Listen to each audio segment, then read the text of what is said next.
আমার বর যাচ্ছে আমার বান্ধবীর বাড়িতে, যারা কলকাতায় থাকে। সত্যি বলতে আমি নিজেই পাঠাচ্ছি আমার বান্ধবীর বাড়িতে, আর এই ভিডিওটা দেখলেই তোমরা বুঝতে পারবে কেন পাঠাইছি।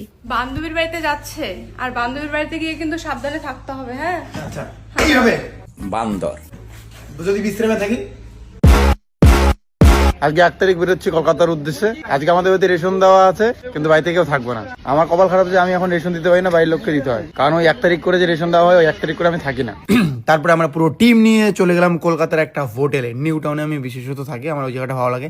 সেই হোটেলের সাদে ভাই সুন্দর একটা সুইমিং পুল আছে, সেখানে স্নান বান করে চলে গেলাম ব্যারাকপুরে, যেখানে প্রীতি থাকে। সেখানে প্রীতির একটা দাদা আসে, সে আমাকে প্রীতির ফ্ল্যাটে নিয়ে গেল। প্রীতি কিনে আবার বেরো বললাম আমরা আরিউসি সিনথিয়ার উদ্দেশ্যে। আরিউসি সিনথিয়া থাকে আবার বনগাঁতে। সো আমরা ব্যারাকপুর থেকে গাড়ি বুকিং করে বনগাঁর দিকে যাচ্ছি।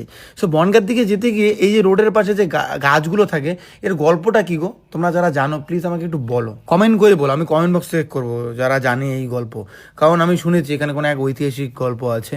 সো প্লিজ একটু বলবে। যাই হোক বস, আমরা আরিউসি সিনথিয়াদের বাড়িতে চলে আসছি, এসে স্ক্রিপ্টিং করছি। আমরা দুজনে দরজার বাইরে বেরোলাম, পাশাপাশি তো দরজার বাইরে বেরোলাম। ওই সময় মানে ও অবাক, আরে দিদির কি হয়েছে। স্ক্রিপ্টিং শেষ গাইস, আজকে গুড নাইট। কালকে সকাল সকাল আমরা শুটিং চালু।